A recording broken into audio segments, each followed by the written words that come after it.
What Yeah, is a good founder? I don't think there's an answer. I remember having this conversation way back at Genesis Partners. We were sitting in this partners meeting and we were talking about exactly that. What makes a great CEO? In our portfolio back then, we had two very successful CEOs. One was quiet, modest, like super nice. And he had an amazing exit, sold his company. And then another CEO who was very dominant. He was like, you don't like this? Here are the keys. You manage the company, or else just let me manage this, and, sort of elbows. And he was also very, very successful. There's no definitive answer. There are, different elements. There could be different styles. Yeah. But what's the underlying elements that provide the highest probability for them to succeed? And this, being a founder, especially a CEO, it is so hard. And it's a roller coaster. Like, I'm talking about it, but I don't know what I'm talking about. If you haven't done it, it's really hard to really understand what it is. And I've worked with a lot of founders, but I do know that it's hard.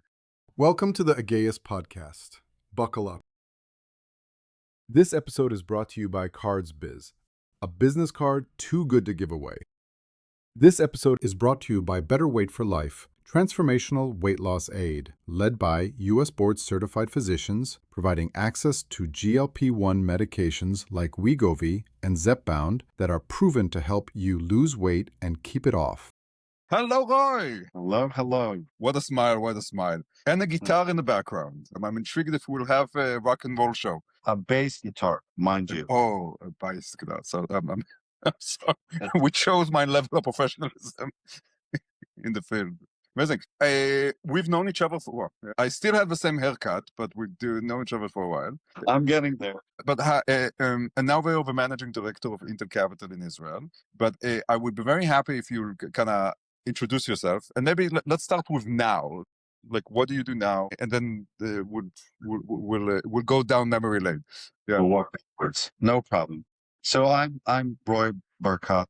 I'm based in Tel Aviv in Israel, and I manage Intel Capital's activities here in Israel, along with two other partners that are based here out of our. We're a U.S.-based firm, Intel Capital, with partners mostly in the U.S., but we have a couple in Europe, us three here in Israel, and some in Asia Pacific. I've been in venture for about 16 years, which is where you and I have known each other from a previous startup of yours. What else? I'm married to Hadar, which is she's a chief people officer at a cyber startup, also an executive coach. She's amazing. We have and it's on record. It's on record. It's recorded. Everyone who knows us know that she's a superstar. I'm just tagging along. And we also have three amazing kids, Noam, Alma, and Amit. I love cooking. I play the bass guitar, and that's me in a nutshell. Yeah. And I actually remember your cooking blog. Do you still maintain it? No, well, since I used to have a cooking blog, that's true. When everyone started, blogging about venture and about startups, I wanted to, participate in that sort of wave. But I figured, I was very busy and I wanted to do something for my soul as well. Yeah. And I figured, and I love cooking and I love eating. So I figured I'll do something similar but different. And so I started that cooking blog. When my oldest kids, when they were born, I maybe manage another 6 months, and then I sort of retired the blog. I still cook, but no blog. So if I remember correctly, I even used a brownie recipe you had there one time. Very nice. I think so, right? I'm not making this up, right? It's like, no. You had it could very well be that, it's actually part of the reason why I started, because a lot of people kept pinging me on and asking for recipes. Yeah. And I figured, you know what? Let's just make a sort of a repository of my recipes for a blog. Again, this is different days. Yeah.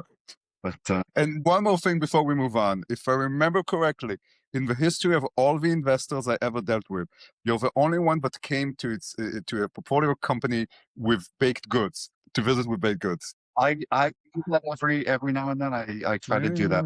And, food is something that makes most people happy. It's a way to create sort of this common denominator between everyone. I think the most recent one, I had a board meeting with one of my companies, Excite, and I had baked bread that morning and I brought it to the board meeting, and everyone was a little bit more happy because of it. So, that's a good way to create the right setting for a board meeting. Startup life, no hard. we might Yeah. as well make it just a little bit more pleasant for food. Yeah, I totally agree. And I actually have a habit every time that I'm in charge of long meetings or let's say board meetings or something like that. I always make sure people eat before we start. It's just like calms everybody down. It's hangry. Nobody's hangry, and we start from there. So, being a venture capital is a bit an odd duck. Like so it's like it's not a standard career path. So like how did you get here? Wow. So for me, I know that there are certain templates in the industry, certain profiles of people, certain backgrounds from which a lot of VCs like to choose their candidates. Yeah. For me, it was different. I sort of stumbled into a lot of the roles. I would say, I think a lot of in life, the random element in life, for sure, in venture capital is very, very big. What happened for me was I was working in consulting in New York, and I knew that I was going to go back to Israel, and I just called up a good friend of mine from my undergrad, Leo Sholi, who was a partner still is at Peregrine Ventures, sort of medical device and software investment. And I told him that I'm coming back to Israel, and he said, we're friends, so working together is a little bit risky, but let's take the chance. And that was my entry point into venture. And Yeah. Leo is a great mentor for me, and he taught me a lot about pitching and sort of telling the story. And from there, every stop had its own random element. And can you walk us through some of those stops and the randomness that got you here? Sure. So I started again at Peregrine Ventures, doing sort of splitting between medical devices and software. Back at that time, there was this forum, which again still exists. Used to be called the Young VC Forum in Israel. And I co-managed that with someone who was a principal at a fund called Genesis Partners, Michael Porat. He's now a corp dev at Amazon. He decided that he's relocating to the US, and he said, why don't you come and replace me? This conversation was on a Wednesday. He brought me in on Thursday for a bunch of interviews, back to back. And I think the following Monday, I got a proposal. The lucky thing is not because I'm talented or anything. It's just that through Michael, we had a relationship, and the folks at Genesis knew me, and so it was easier. It was much more natural. So it was a great opportunity, and I spent a few years at Genesis. Great fund. I was a principal there, and when they eventually they unfortunately couldn't or decided not to raise the next fund. This is also a random sort of element. I met with a lot of people to decide what I want to do next. And one of the people was the managing partner of EY, the accounting firm in Israel, a great guy, Yoram Tietz. And we were sitting, I think we sat for like an hour. We were talking about food and cooking, right? Because it's a common theme here now in this podcast. So he and I are both foodies, and we love gadgets in the kitchen. And we were talking for 50 minutes, and then in the last like 10 minutes, he says, "You know what? This American guy with an Israeli name, it's confusing. His name is Moti. I met him like 3 days ago. He came to Israel. He's looking for a partner to join in a fund that he's raising." And he connected us, and Moti and I ended up investing together for 5 or 6 years we were funded by a U.S. public holding company called Liberty Media. Yeah. They do a lot of very big deals, right? They typically have... This is John Malone's company. Yeah. Exactly. Anybody, and I'm just like, anybody who did not read Cable Cowboys, stop at podcast, stop listening to podcast, go buy the book, Cable Cowboys, and come back. Thank you very much. Yeah, sure. Come back to the podcast. Yes, come back. You must. Exactly. He's like one of the fathers of the cable industry, and they do a lot of very big deals. They and typically the controlling stake of very large companies like TripAdvisor and Tower Cable and SiriusXM, Formula One. But we did venture, and we invested in a bunch of really amazing companies. Some of them still around and growing very nicely, like Next Silicon and Overwolf. A few exits like Fireglass, a cybersecurity company. We had an amazing 6 years together. And then I was approached by someone who was a partner at Genesis. We sort of overlapped a little bit. but he moved on to Intel Capital, kept, in good sort of terms, and we were friends. And he said, you know what, Intel Capital is shifting from, we weren't very strategic, but we had that flavor back then, it's like 6, 7 years ago, and shifting all the way towards the, financial side of that pendulum that corporate VCs often do. And as part of that shift, why don't you come and join us? I'm going to retire in a few years or very soon.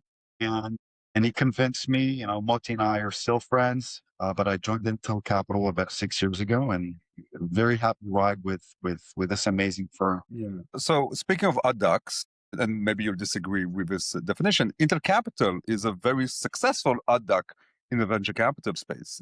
Would you agree with that description? For sure. I think even comparing, I can't disclose numbers, but even comparing us to top tier financial VCs, there aren't a lot of funds with VPI similar to what Intel Capital has. And I think part of and it's for sure it's not me, right? We're a big firm. There are a lot of very talented people across the globe, from the US, my partners here in Israel and in Asia. I think part of the reason was that about 7 years ago, the organization, again, sort of before it was part of me joining in, but the folks there thought, let's flip the paradigm of, let's not invest on behalf of the business units, but rather let's look and sort of try and find and invest in the best companies out there. Obviously within, a set of domains that is relevant, some closer, some further out to Intel, but let's focus on what's the best innovation and the best founders out there. That will have two impacts. One, it'll bring great economic benefit to the broader company, to Intel. Yeah. Also, once you invest in the best innovation and the best companies out there, that will drive strategic value long term to the company. In one way, can you explain that? Because it's definitely different than the regular corporate VC strategy, right? So like the economic, I mean, if we make a lot of money because we invest in amazing stuff, that's very, very clear. But how does that tie in to the value creation? Right, sure. So first I'll say, out there in the world, there are multiple different vehicles, different varieties and variations of corporate VCs. There's no sort of one or two or three templates. Yeah. It is a spectrum of all sorts. And so when you talk about how does our model create strategic value, you can approach it from two sort of different angles. One is to better understand why the classic strategic model just doesn't hold its weight. It doesn't, in our opinion, there's no right or wrong, right? But this is the classic strategic model doesn't necessarily hold its weight because, let's give an example, like a VP from a business unit, any sort of company, it's not Intel, but a VP from a business unit can come and say, I have this pain point, and look at these two professors or two sort of young folks that are working to solve this exact pain point that I have. Why don't you go and invest in them? And it could be that the two young folks or the two professors don't have what it takes to really build a product, build a company, grow the company, etc. And two, chew glass all the way, and to be able to chew all the glass all the way. Exactly, for sure. And then it could be that VP, a couple of years into the investment, changes his priorities, or maybe he leaves the company altogether. And so a lot of these firms were left with these orphan startups, orphan portfolio companies that they shouldn't have invested in from the get-go. And so that's, sort of what's wrong in my mind, in the strategic investment approach. How do we, to your question, how do we bring value, strategic value, through investing in the best companies, best sort of innovation, et cetera, out there through our approach? We've seen this come across in multiple areas. And just to make one point very clear, we don't invest in startups so that Intel can buy them. That's not necessarily the goal. Okay. But we invest in startups so that Intel can maybe, through some sort of facilitation from our part, an introduction, can collaborate with them, sort of a better together product offering to offer to the market, to the customer base of the broader Intel. So product and technology collaborations is one element. Another element is, I also believe that we through Intel Capital, I think that Intel throughout the years have been able to get a little bit of a bump in brand and sort of market awareness, definitely from the entrepreneur community and investor community, because again, the folks at Intel Capital were able to build a strong brand, mostly in Israel, the US, but globally. And that has its value. It's hard to, but it does have some value. Yeah. And again, some of our, or I'll say as well, some of our portfolio companies have been acquired by Intel throughout the years. But there, again, we're very cautious. We're very sort of strict walls between us and any other business unit within the company. And so you talked about the kind of investment mandate being within a certain level of expertise. So what are you guys invested in? What domain do you currently invest in? And how does that work? Yeah. So we're fairly flexible, right? We both in terms of stage and domains and check size, et cetera. But our sweet spot where we spend most of our time is primarily series A and B. I would say A and then B, and then sort of everything else. A little bit of seed every now and then.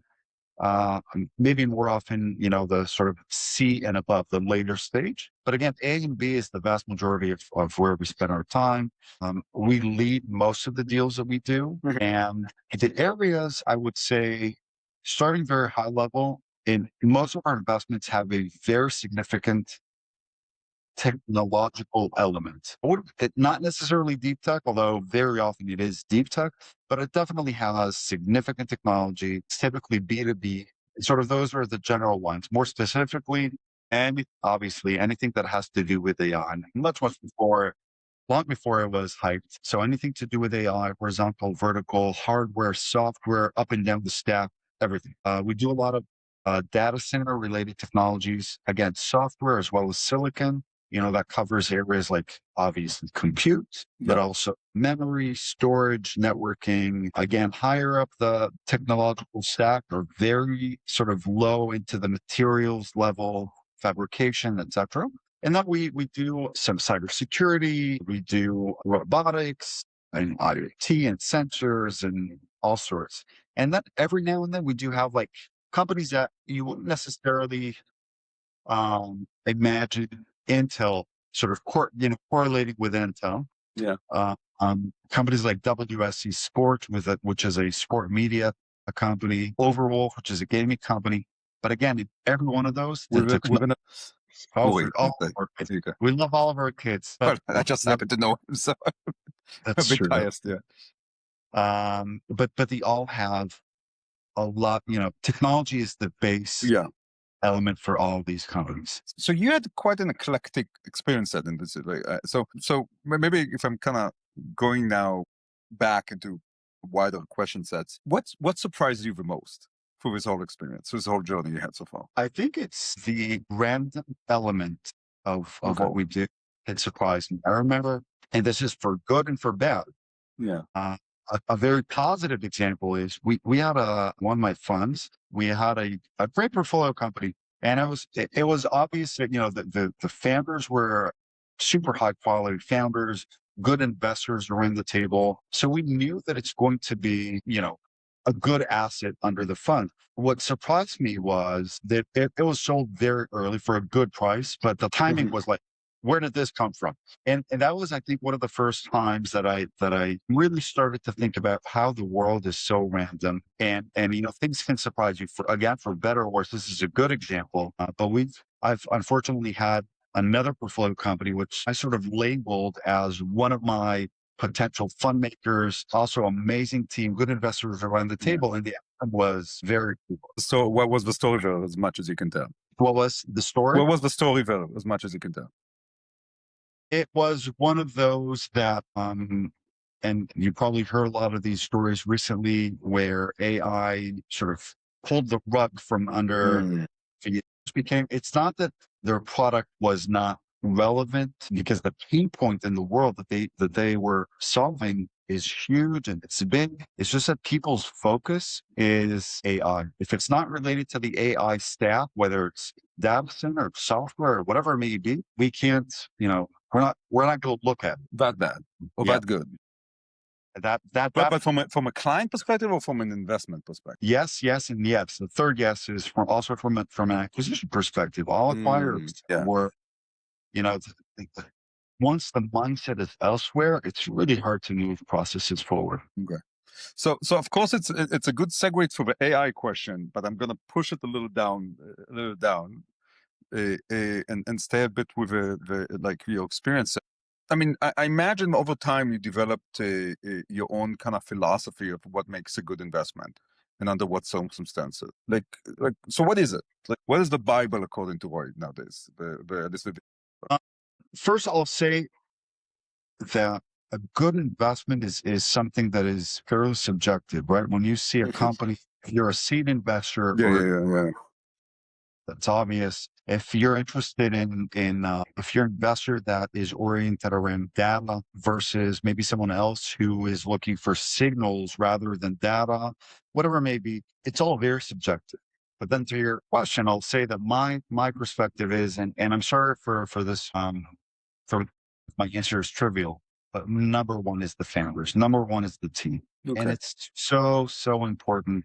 And I'll say, a couple of concrete reasons why, but then I want to add another one, which is from my personal perspective, life is too short and I want to be able to work with people that I respect, that are, if I enjoy working with them, that's an amazing bonus. I want to work with people who are trustworthy, who are really able to build success and successful companies and attract talented people. And are able to sort of face walls that their company will inevitably hit throughout the start journey. All that is super important. So really the team is number one by far ahead of any other parameter.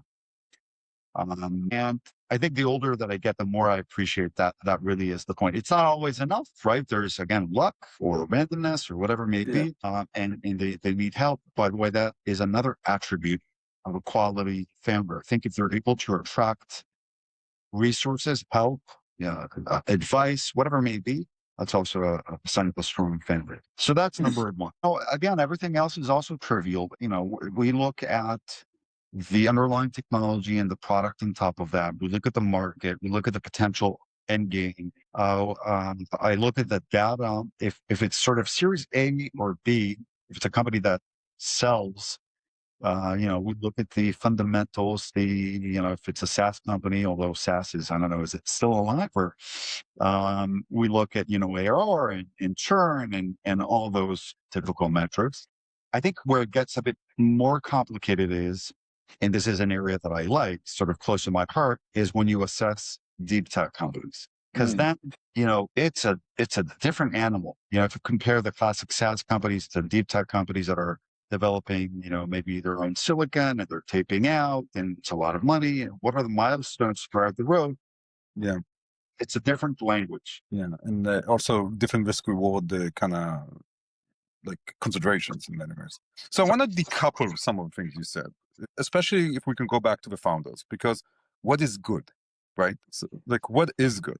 What is a good founder? I mean, I tell you one thing I heard. I tell you one thing I heard you say kind of in a roundabout way. But a good founder is someone that is able to alter reality around them. Because when you said that they're able to kind of pull it, make stuff happen, not like have a level of agency that they pull in the resources they need. So I don't know if you meant to say it, but at least that's one of the things that I heard you say.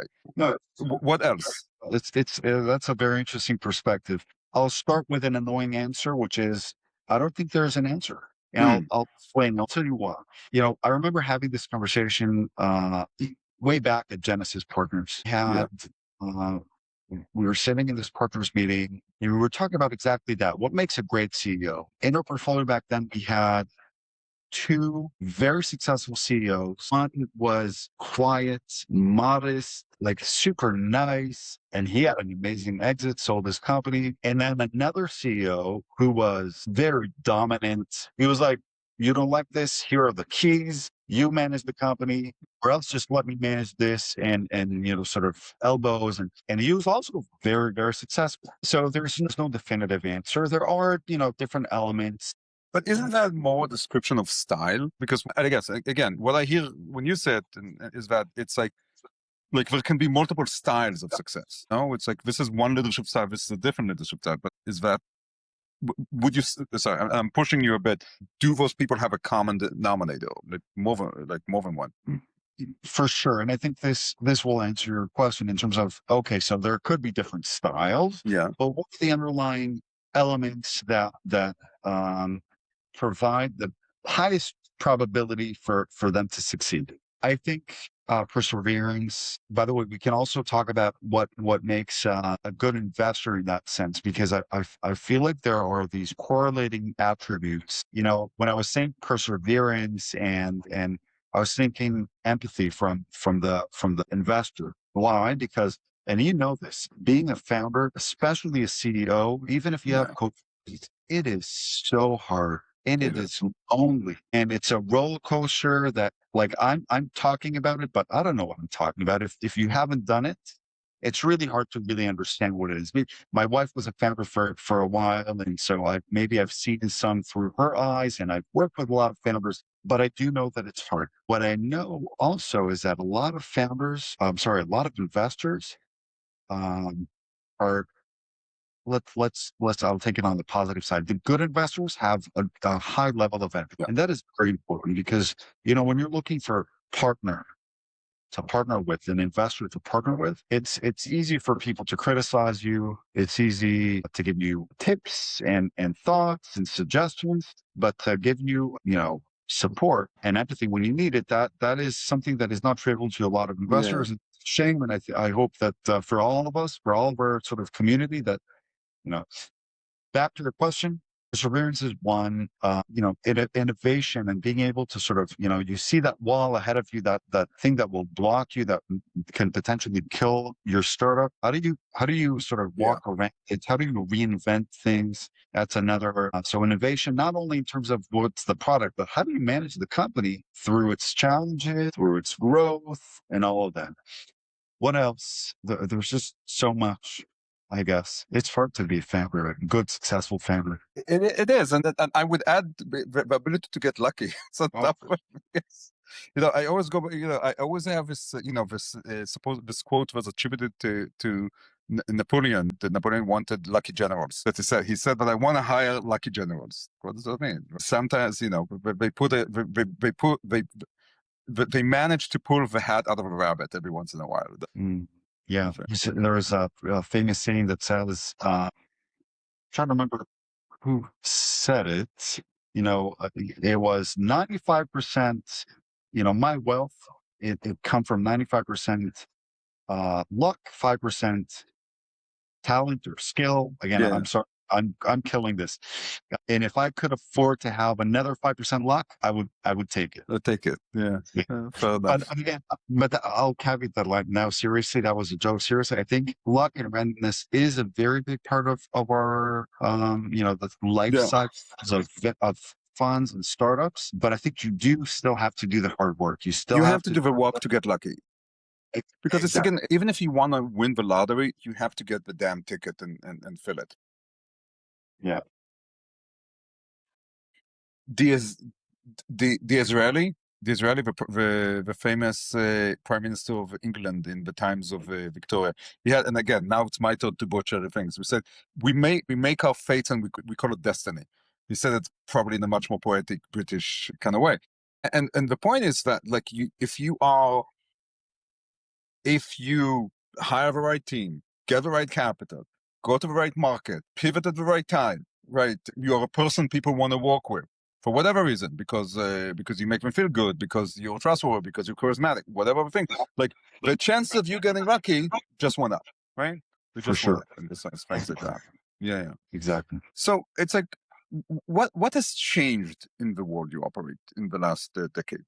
Like, what has changed? Other than And what AI. stayed the same? And what stayed the same, maybe? Yeah. So I think it's a good question. A lot has changed. The thing is that a lot is changing still. And sort of even furthermore, we're in this transition phase where we don't know where things will land in the next 6, 12 months. So I think a lot of the fundamentals are, it's not that they have changed, they are changing. The Okay. way that we companies, the way that we diligence companies, the type of companies that we want to invest in as a category, you know, Yeah, yeah. globally speaking, outside of Intel Capital. I think all of us investors, things are changing and we have to continuously reinvent how, again, we source, diligence, maybe win our companies, and then of course work with our companies and have them grow. So I hope that the people element of everything toward work will not change. I hope that the interpersonal aspect of investors working with founders, founders working with employees, founders working with end customers to sell their product.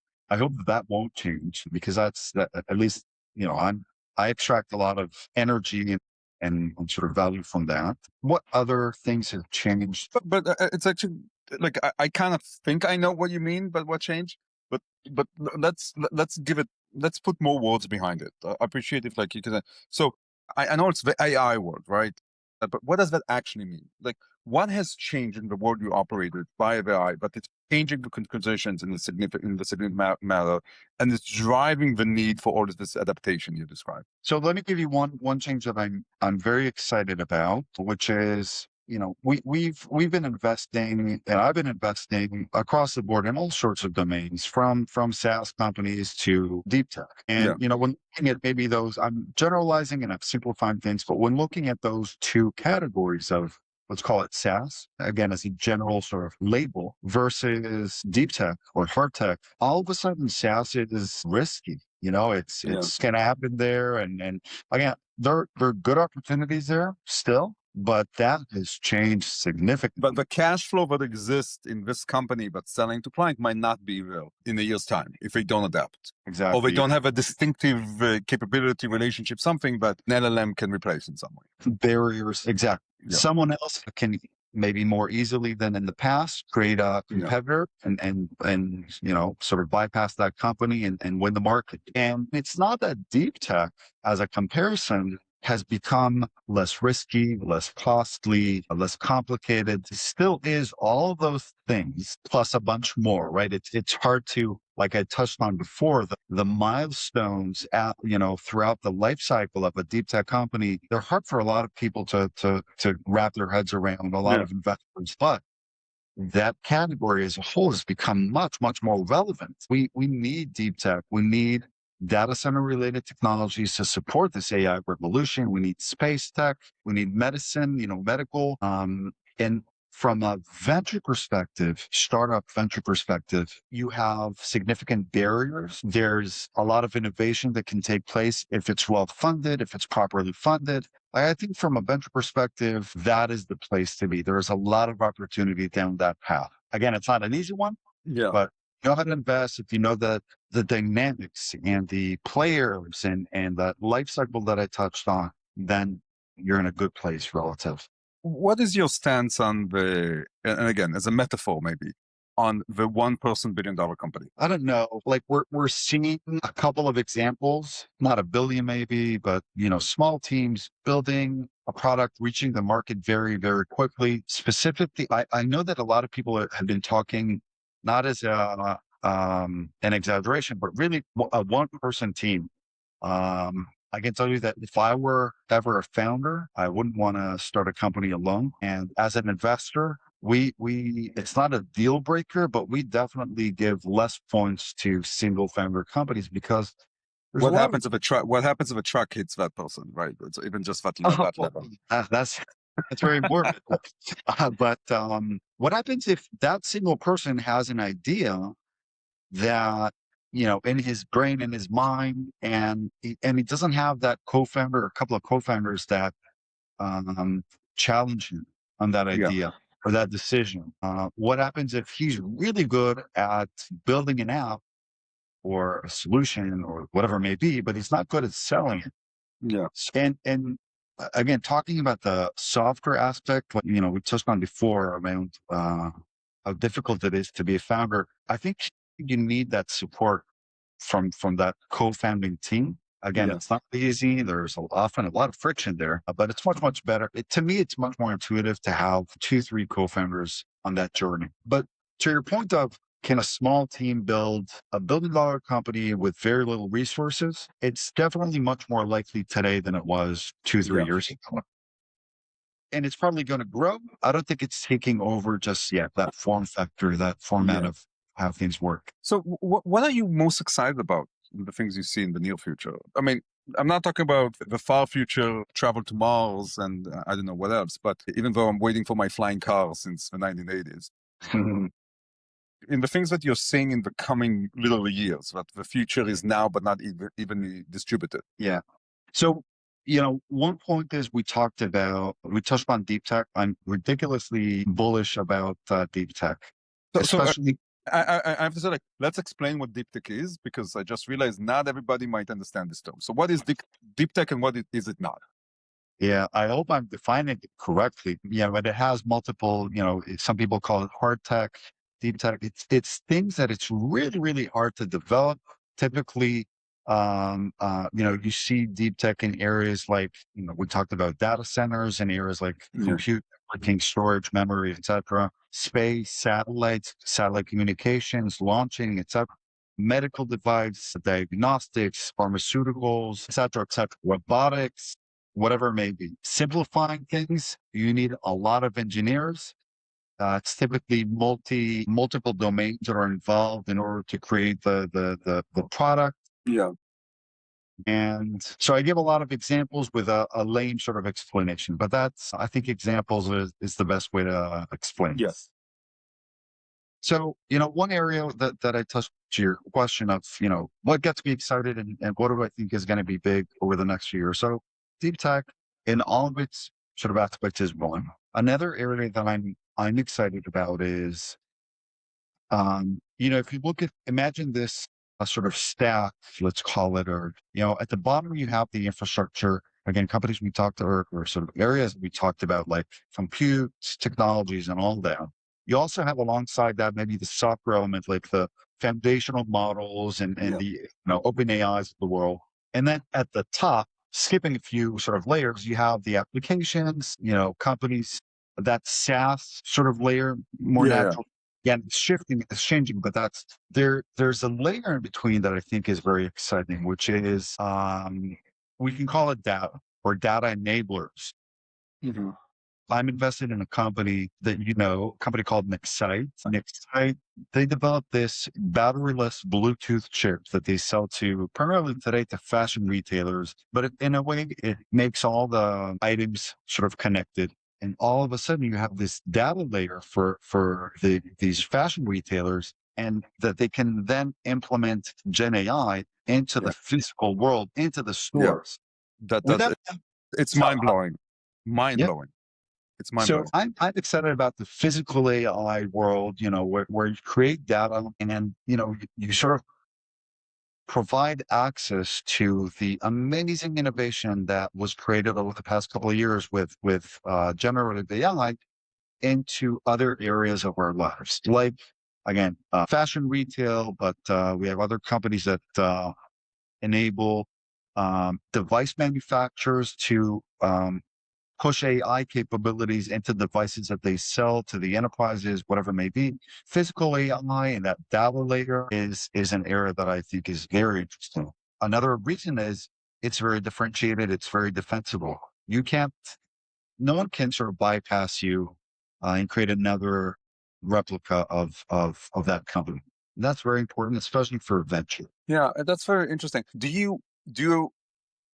Are you imagining what we would see in another 3 years in this space? Do you have a mental image of what you think we're going to see that we couldn't imagine before? So I hope, continuing my thought process, I hope that we will see, I forgot what we'll see. I hope that as users, we'll be able to leverage a lot of the goodness that we've been able to get from all the different, I don't want to name names, but all the different AI agents and foundational models on our laptops, when phrasing an email, when wanting to do diligence on a company, whatever it may be, into other areas, like when we go to the store, or when we work out, or when we decide what to eat and how to eat, and what our doctors are operating on us, and whatever it may be, into the physical world. I think that will go and increase. And by the way, I think a lot of these players, sort of traditional players, are a little What do you mean?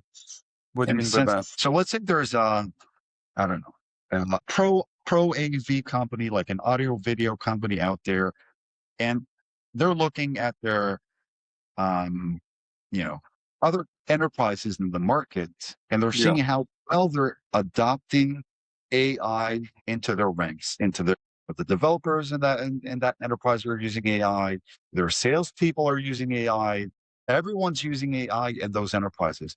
But if again, I'm using this example of pro audio video, and I sell monitors into conference rooms, how do I enable that AI experience to my enterprise customer Yeah. through monitor or security camera or whatever it may be that is in the physical world? So it's like everyone's running forward with AI, but they're left behind because there's that gap. And by Yeah. the way, next site, if you're able to enable these enterprises to offer AI to their customers. Because you're giving them basically, I would say, even the mental interface, not only the technology and the hardware and the software, but you're giving them the mental interface. This is how I can use it. That's a big benefit. And Yeah. customers are expecting it. Like, would you buy, trying to think, would you buy a security camera for home that doesn't have an app that you can control, configure, Yeah. maybe Yeah. AI Not capabilities? anymore. Do that. Enterprises are behind there, and I think there's going to be a lot of pressure. We're seeing it at like we're hearing about conversations that are being held at board meetings of all these large companies. You know, dear CEO, tell us what you're doing around AI. But by the way, Yeah. like we're all of our startups, but it goes Yeah. all the way to big enterprises. So that's one change that I think is going to happen over the next 3-5 years for sure. So it's interesting because it was a conversation I had, and again, what I'm about to say, other people said in many different ways, but it's my impression that the biggest barrier to AI today is actually the adaptation part. Yes, there's technology constraint, there's a silicon constraint, there's an energy constraint, right? But it's actually, and people like me and you that are in the world and are a little more technically savvy and are talking and are exposed to high tech, people that are in the cutting edge. It seems to us that the problem is it's the code, it's the hardware, it's the energy, but most enterprise down to the mom and shop, and I just came back from Sri Lanka. Sri Lanka, the guy in the street in Sri Lanka is maybe using ChatGPT in their app, maybe, but I'm not even sure. Because actually, the future is really not equally distributed. And I think there's two limitations to that. One is the actual distribution. So it seems to us it's everywhere, but it's actually, if you go worldwide and enterprise wide, even in the US, it's not everywhere. Second, which we touched about in this conversation you just brought up, is like, I'm a CEO of $100 million company. That's big for most guys. Like, I'm telling, I need to use AI I'm a production company, a manufacturing company, and I go, okay, what? And I pay a bunch of consultants, and somebody puts ChatGPT somewhere in the workflow. Have I really used AI? Not clear, because I don't have that even. I don't have expertise manufacturer. Sorry, I don't have interface expertise to say this is how I can use it in my domain. And the third thing is the horseless carriage paradox. Are you familiar with that? So when in the early days of automobiles, when the combustion engine was being invented, the first utilization of it was taking a horse's carriage and putting the engine on it, right? Because that was the immediate mental leap. And I would argue that even, let's say, a Gemini on Gmail is kind of the same way. It's like taking this engine, putting it on what we're using. It's not reinventing the carriage. It's still not reinventing the carriage. And that takes a bit of time for imagination to catch up to the technology. It's like, I want a car, I don't want a horseless carriage. And it wasn't an engine constraint. It was an imagination constraint that with this engine, with this technology, this is what a new vehicle looks like. And I think we're clearly there. And I think that's a much bigger barrier than silicon and energy. I don't know if you have an opinion about that. I think you're right on all accounts.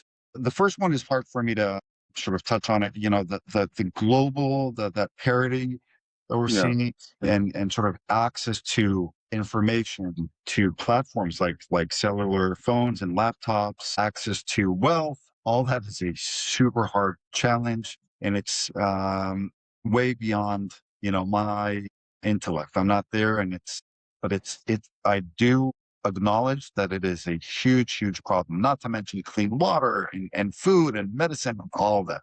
what I do think on all 3 points, including this one, is that even though these challenges exist, these barriers, this mindset of, let's put an engine on the carriage rather than reinvent the whole thing, that the gaps are exponentially becoming smaller. Yes. So I think there's a gap in wealth distribution. There's a gap in medicine distribution and all that, and sort of having technology accessible to people. There's a gap in how often do we not only gradually transition into new technologies, but rather reinvent something.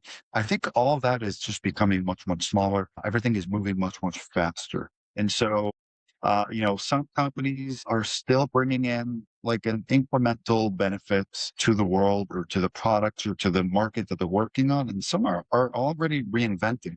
And I think the pace in which companies reinvent more and more often is becoming much, much faster. If that makes sense. I totally agree. It's like everything I said is not something that is not surmountable.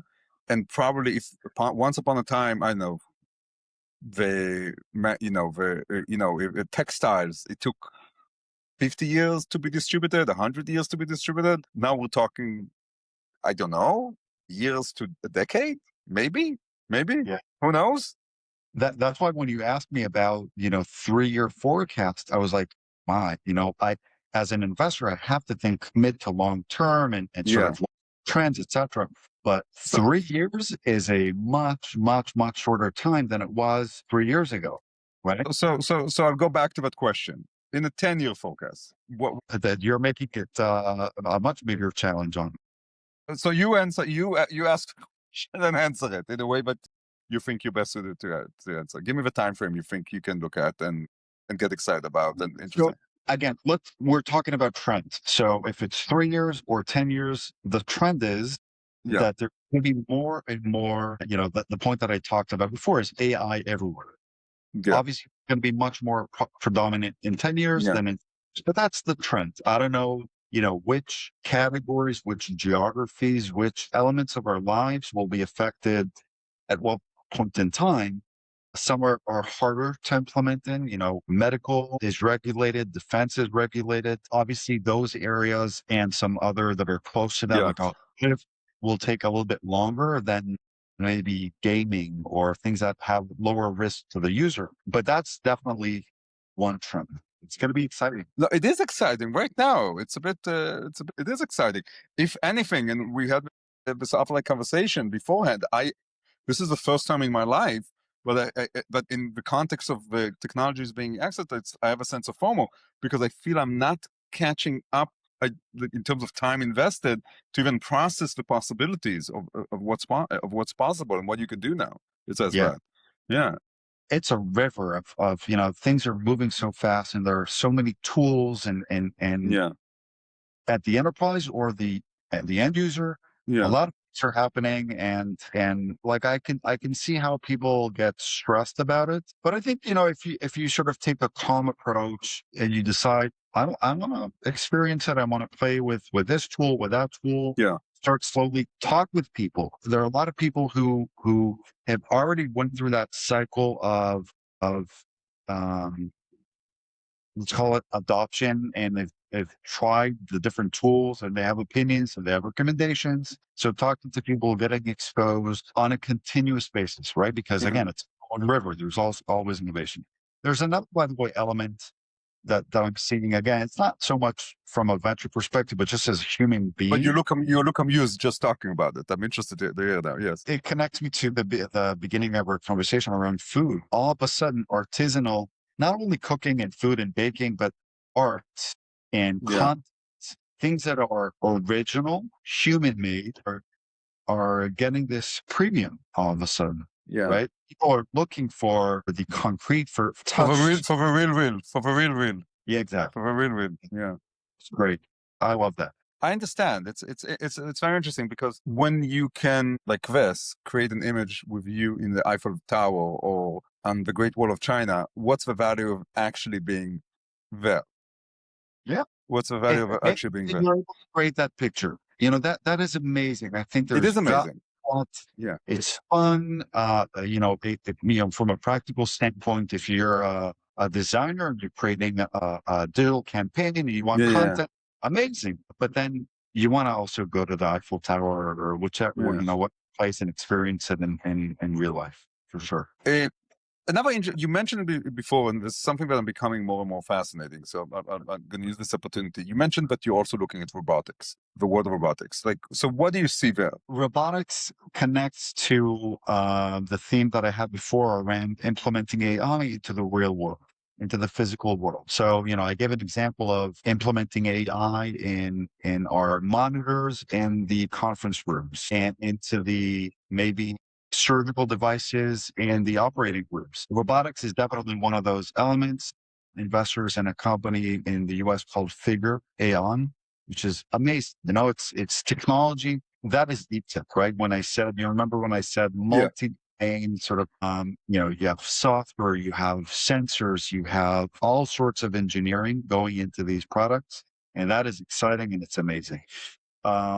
And it touches us on all sort of areas from manufacturing to agriculture to medicine to doing our laundry or, instead of It's literally what's in my head, literally what I want to say.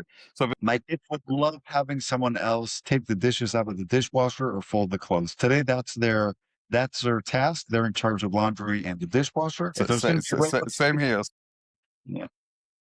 yeah, it's gonna be problematic. We're gonna have to find other chores for them to sort of create that dependency. Build the robot. The chore is to build a robot that will do that. That's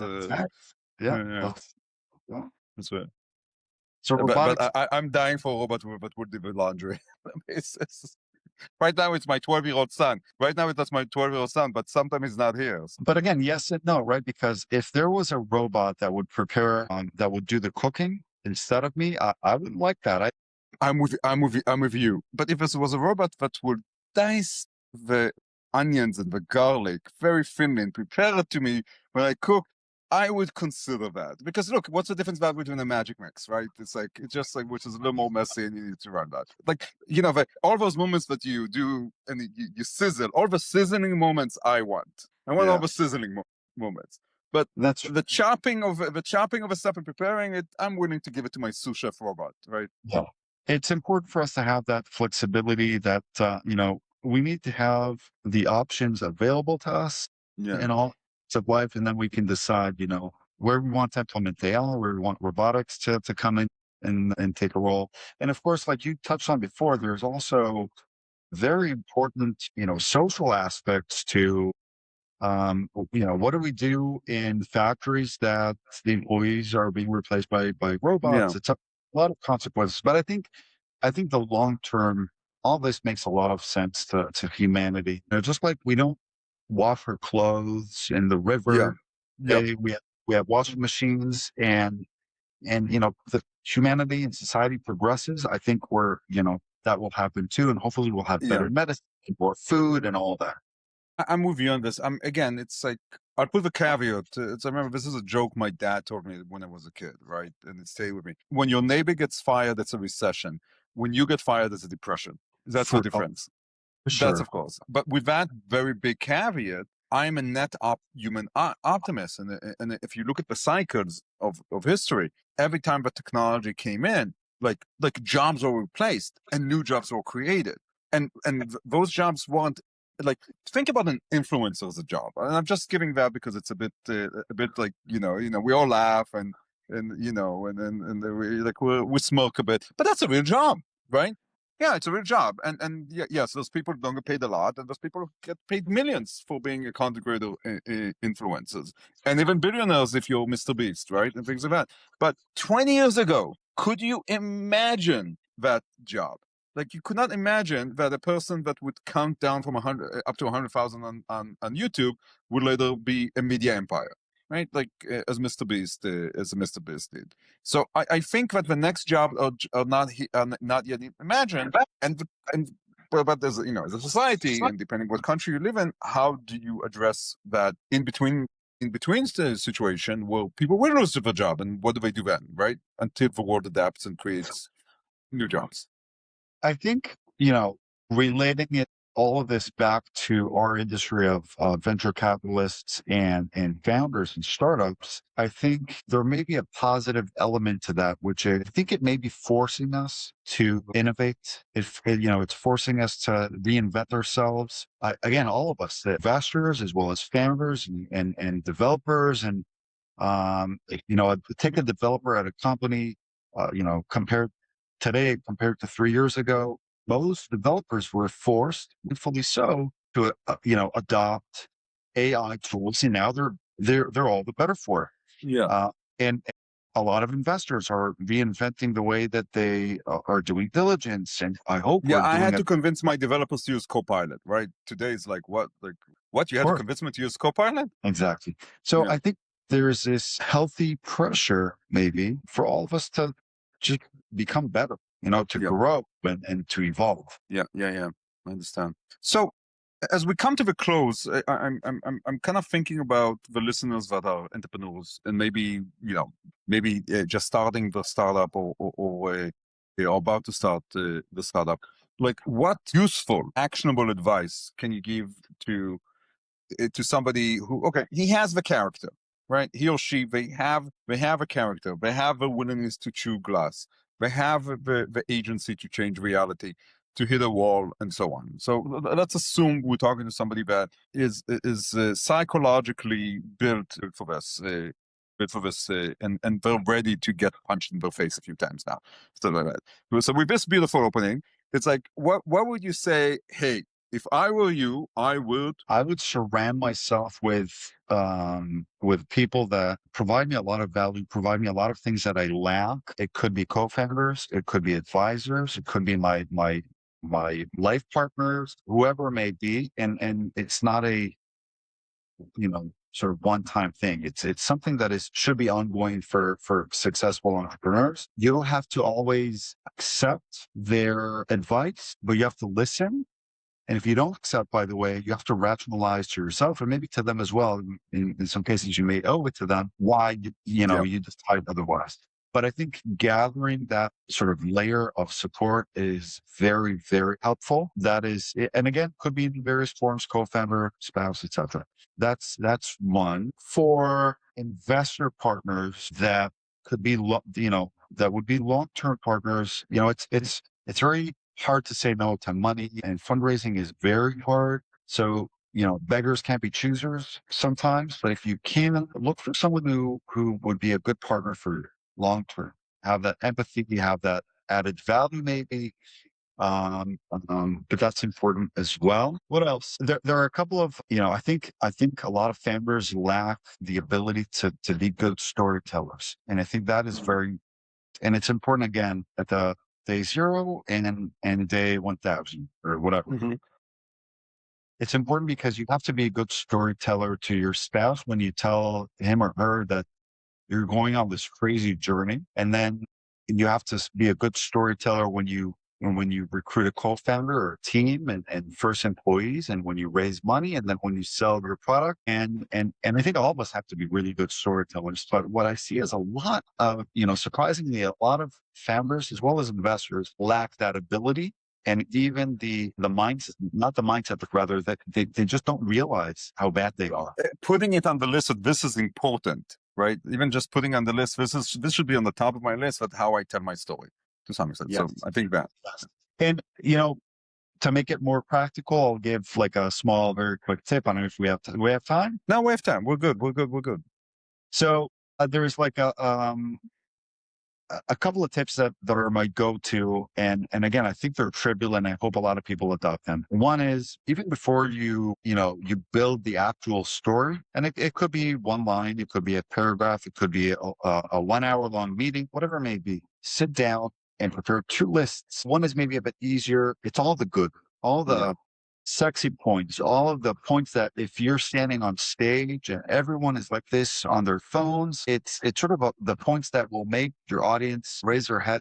Yeah. That's a beautiful metaphor. I think that's an excellent benchmark. Yeah. Did you manage to get people off their phones?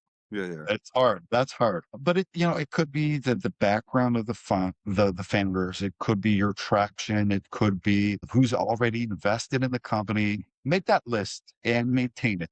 And then, by the way, the professionals call it the hooks, Yeah. right? You need to then incorporate them into your story, maybe, you know, push a bunch of those at the When front. Intel Capital invested in me and I met Roy, Exactly.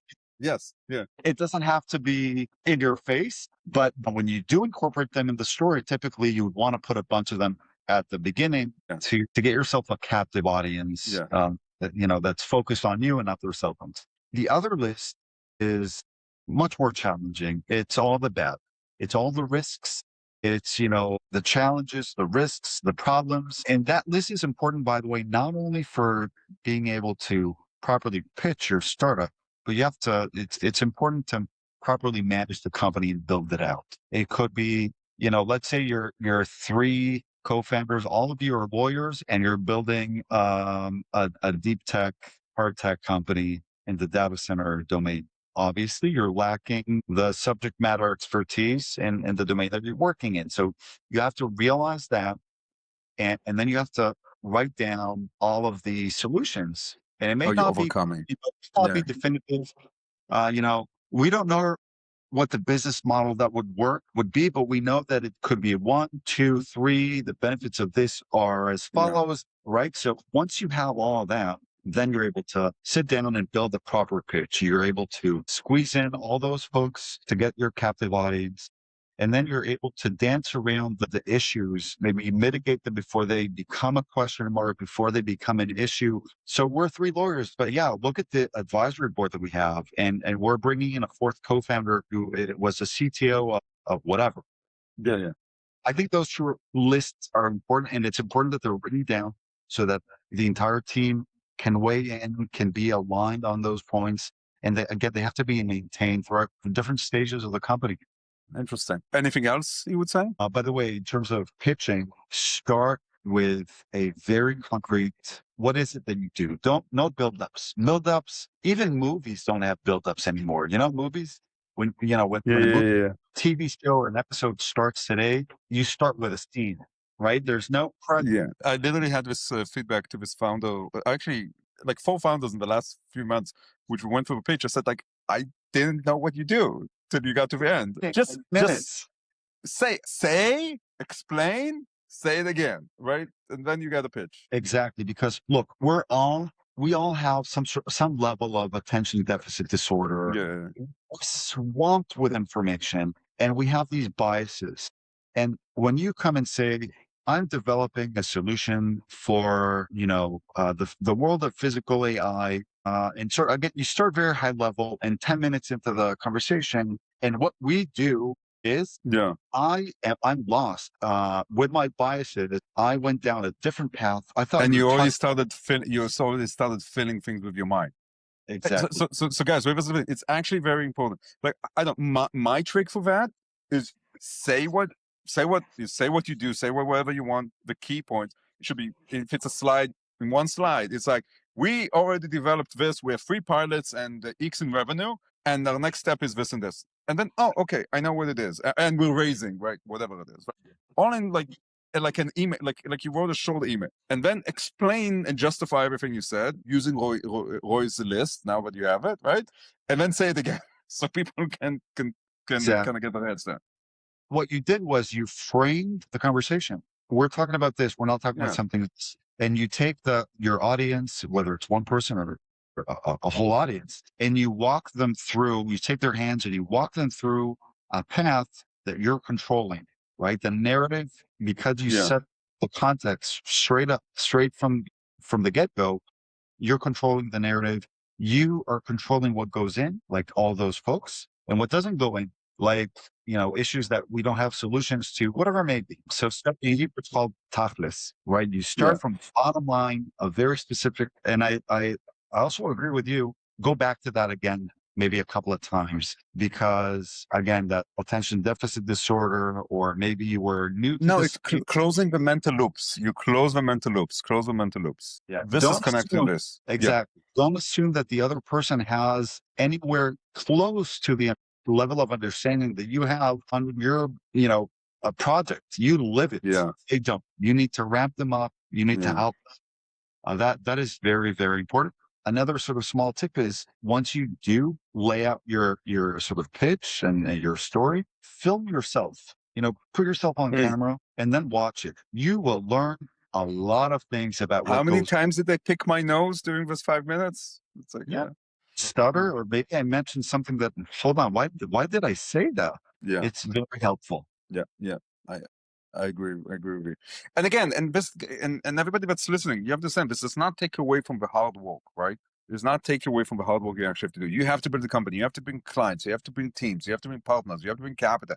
All those things. But what it does better if you're able to articulate yourself in a constructive way, then your chances of getting all that done just increase.